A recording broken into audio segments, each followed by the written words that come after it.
Loop को thread करता मतलब इसके बीच से पास होता हुआ, जैसे सुई पास करती है। थ्रेडिंग द लूप का मतलब लूप के सेंटर से पास होता हुआ। This is the wire.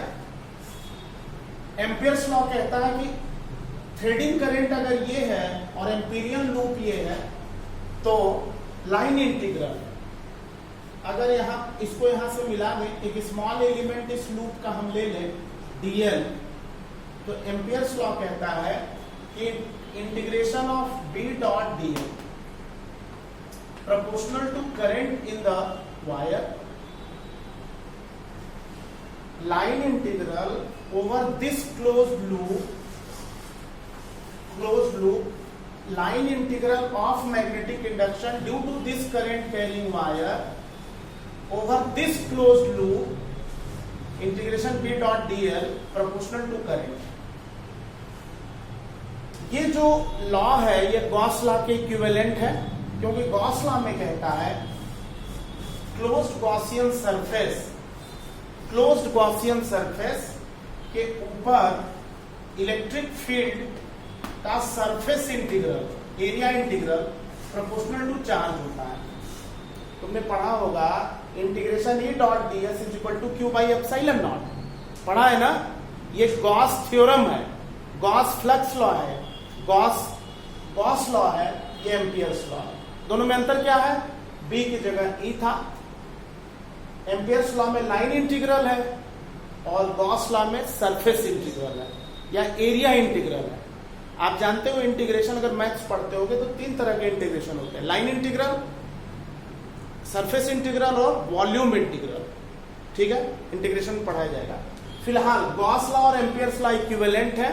अंतर किस बात का है? यहाँ लाइन इंटीग्रल लेंगे, यहाँ सरफेस इंटीग्रल लेंगे। ये चार्ज डिपेंडेंट है और ये करंट डिपेंडेंट है, कोई दिक्कत नहीं है ना।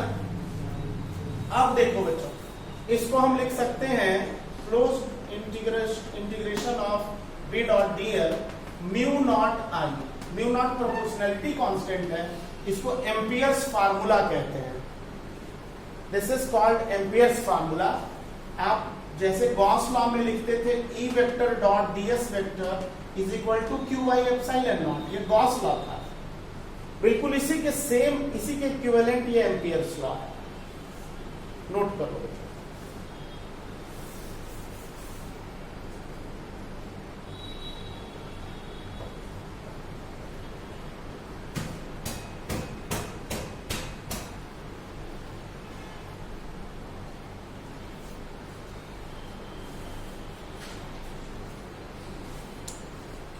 डन बेटा।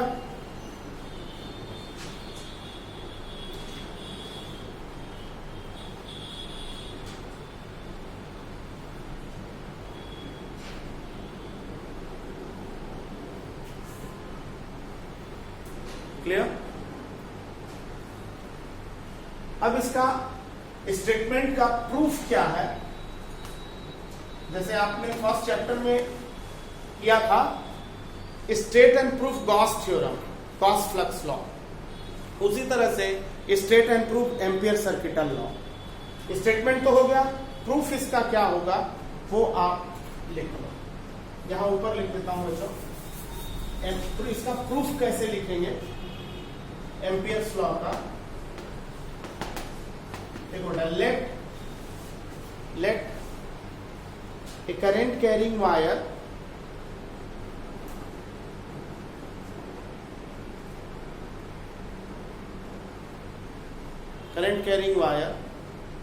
and reference point P at distance small r and reference point P at distance small r from the wire। ये करंट कैरिंग वायर है, करंट आई है और ये रेफरेंस पॉइंट है बच्चों, ये रेफरेंस पॉइंट है। डिस्टेंस कितनी है वायर से? r है।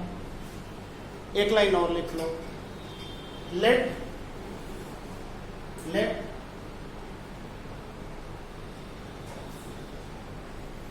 Circular Amperian loop circular Amperian loop, जो सर्कुलर लूप है उसी को एम्पीरियन लूप कहते हैं।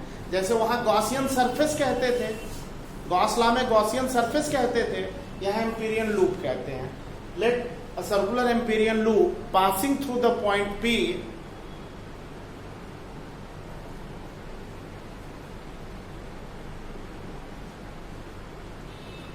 passing through the point P, enclosing the wire at its center, enclosing the wire through its center,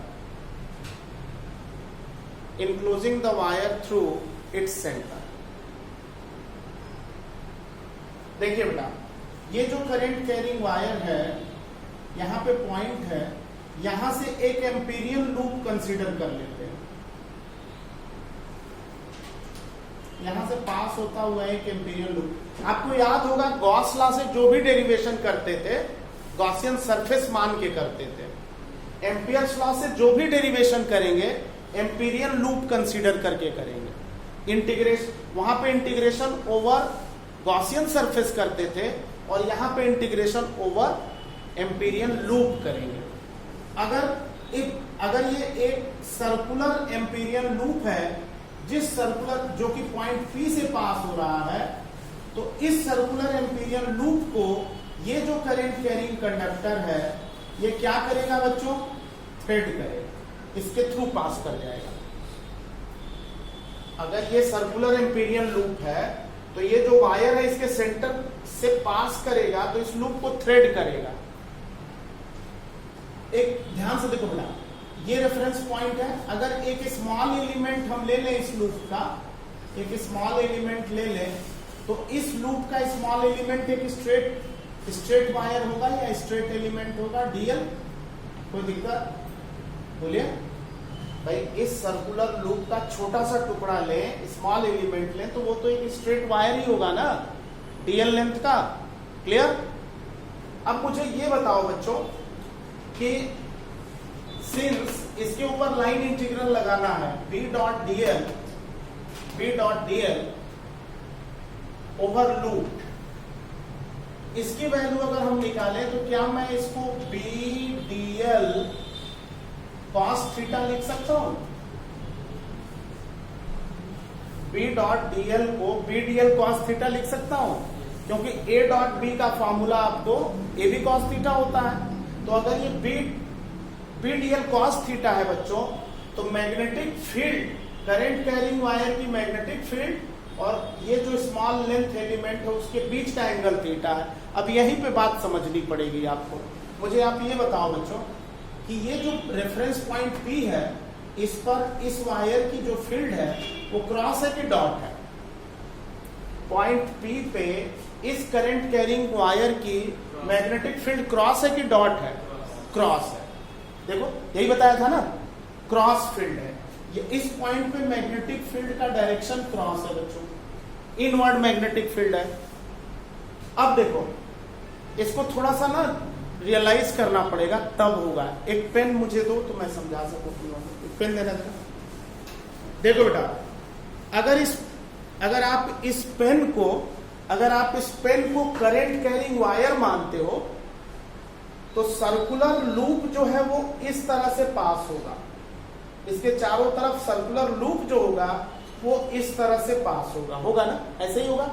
अगर हम यहां पे पॉइंट P मान रहे हैं और लूप जो है ऐसे पास हो रहा है, तो लूप का छोटा सा टुकड़ा एलिमेंट लेंगे तो वो एलिमेंट जो है वो, देखिए मैंने आपको ये बताया कि अगर ये करंट कैरिंग वायर है और यहाँ पे पॉइंट है, लूप ऐसे पास हो रहा है, यहाँ पे मैं एक छोटा सा एलिमेंट लूं तो वो एलिमेंट चौक की तरह से अंदर की तरफ होगा।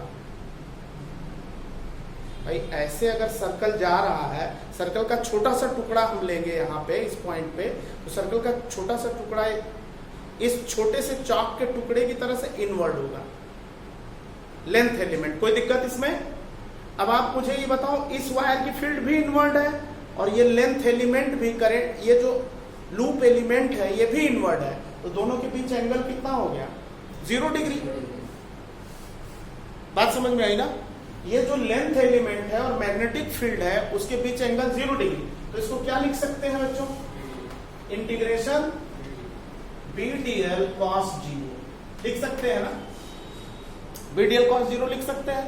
और अगर ये लो, अगर ये BDL cos 0 हो गया तो cos 0 की वैल्यू बताइए 1, तो ये हो गया बच्चों B closed integration of DL।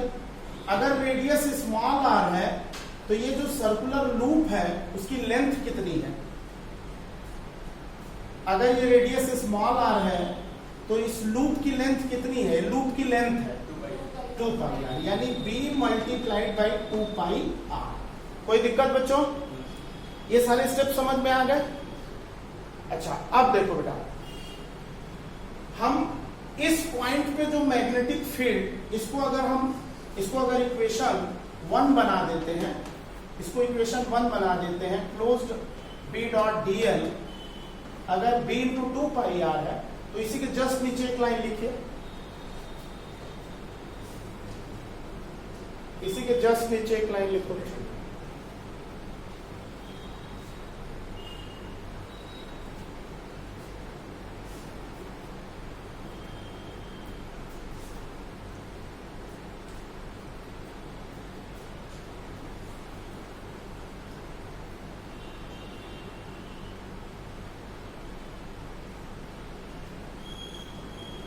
Done बेटा?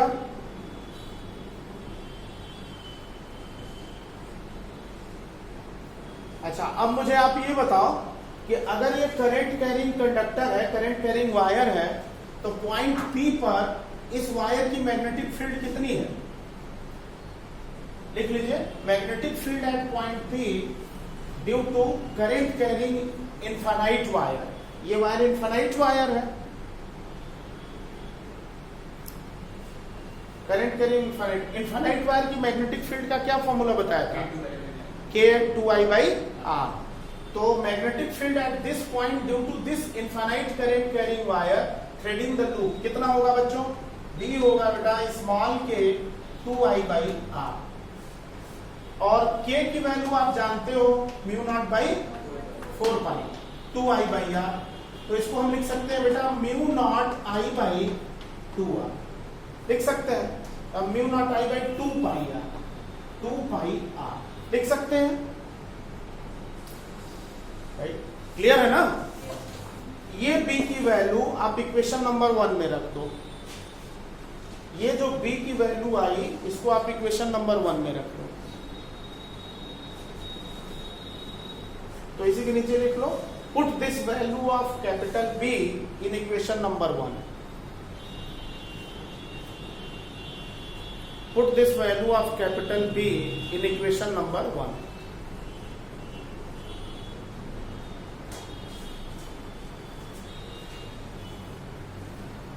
तो कितना आ जाएगा बच्चों? इन इक्वेशन नंबर 1 we get इसके बाद इक्वेशन नंबर 1 में इसके बाद जो आप लिखेंगे स्टेप वो मैं यहां लिख देता हूं ऊपर। देखिए, आप ये B की वैल्यू यहां पुट करो, तो line integral B dot close line integral B dot DL यहां पे रखो बच्चों, क्या आएगा? μ0I/2 pi r multiplied by 2 pi r 2 pi r cancel,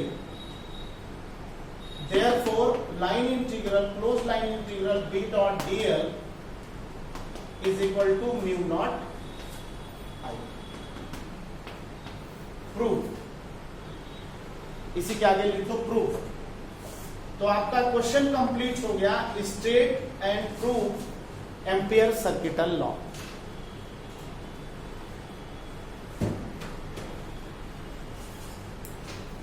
जैसे गॉस लॉ की डेरिवेशन हम लोगों ने की थी, उसी तरह से ये एम्पियर्स लॉ की डेरिवेशन हो गई। क्लियर? अच्छा, अब एम्पियर्स लॉ को यूज करके 3 इंपॉर्टेंट डेरिवेशंस हैं जो कि बोर्ड एग्जाम के लिए इंपॉर्टेंट है और इस पे बहुत सारे क्वेश्चन जेईई यूनिट में पूछे जाते हैं। ठीक है, तो आप हेडिंग डाल दो बच्चों, applications of Ampere circuital law.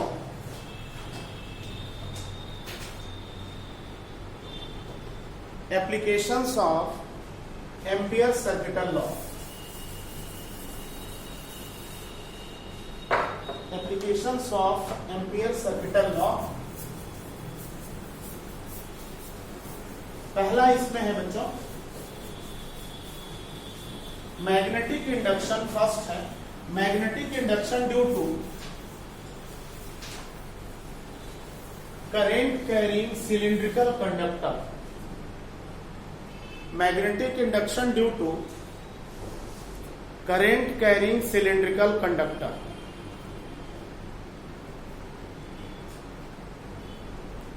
Magnetic induction due to current carrying cylindrical conductor.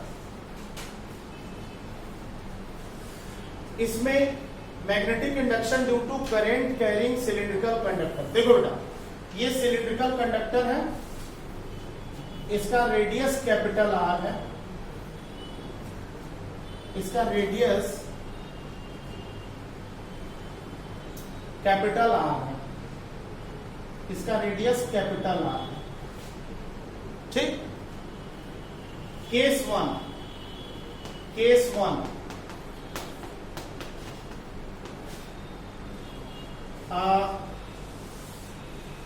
Reference point बाहर लिया गया जो कि स्मॉल आर डिस्टेंस पे है, तो small r greater than R, bracket में external point.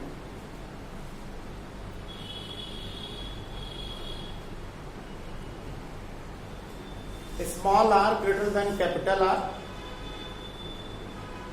Means point is outside the cylinder.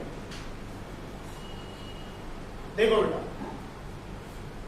इस सिलिंड्रिकल करंट कैरिंग कंडक्टर, इस सिलेंडर में करंट आई है सरफेस पे, इसकी वजह से इस करंट कैरिंग कंडक्टर की वजह से इस पॉइंट पे कितनी मैग्नेटिक फील्ड है, ये फार्मूला एम्पियर्स लॉ लगा के डिराइव करना है।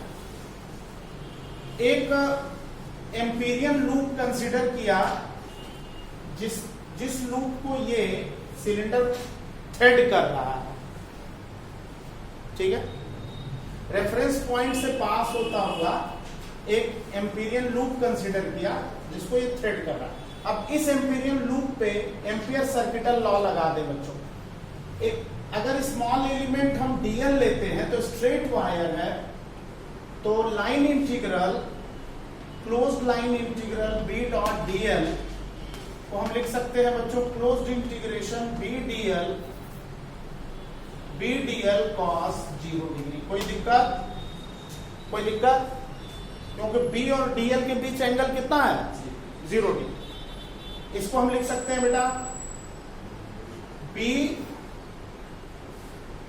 क्लोज्ड इंटीग्रेशन ऑफ डीएल, और ये हो जाएगा नेचुरली ये कितना हो जाएगा b into 2 pi small r, ठीक है, by Ampere circuital law, by Ampere circuital law,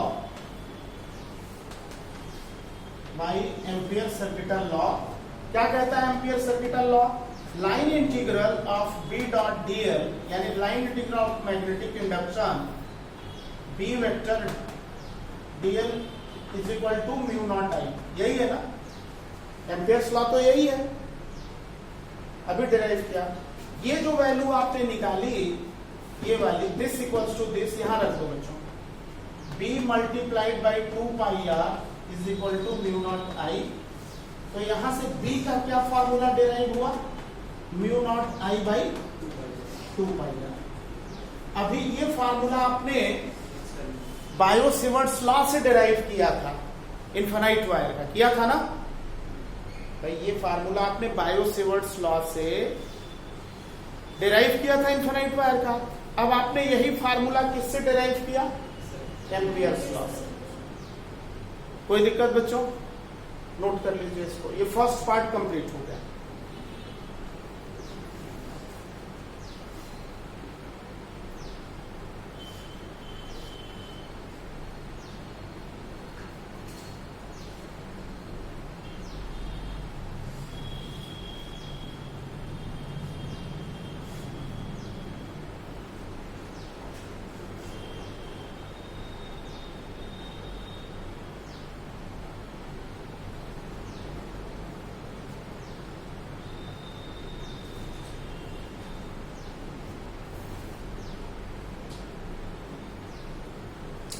done बेटा।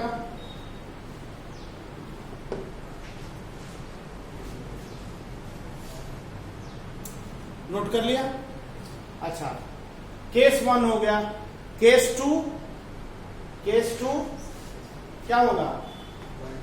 R equals to case 2 R equals to R, bracket में on the surface of cylinder. Hollow sphere के लिए गॉस लॉ अप्लाई किया था, same derivation की थी। R equals to R, bracket में on the surface of cylinder. देखो बेटा, on the surface of conductor, ध्यान से देखिए, ये सिलिंड्रिकल कंडक्टर है, रेडियस कैपिटल R है, रेडियस कैपिटल R है, करंट I फ्लो कर रही है इसमें, पॉइंट सरफेस पे लाइन कर रहा है, तो स्मॉल r और कैपिटल R क्या हो गया? सेम हो गया ना। तो डायरेक्टली आप लिख सकते हो, सेम डेरिवेशन होगी, जहां जहां स्मॉल r होगा वहां कैपिटल R लिख देंगे। भाई जो केस 1 में आपने डेरिवेशन की है, इस तरह से एम्पीरियन लूप कंसीडर करोगे, यहां से पास होता हुआ सेम डेरिवेशन करते चले जाओगे, जहां जहां स्मॉल r उसमें लिखा हुआ है क्या पुट कर दोगे? Capital R। तो फॉर्मूला डिराइव हो जाएगा B is equal to mu naught I upon 2 pi R। Case 2 लिख लीजिए।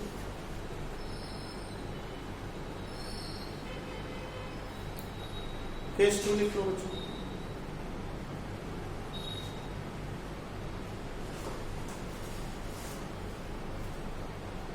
क्लियर?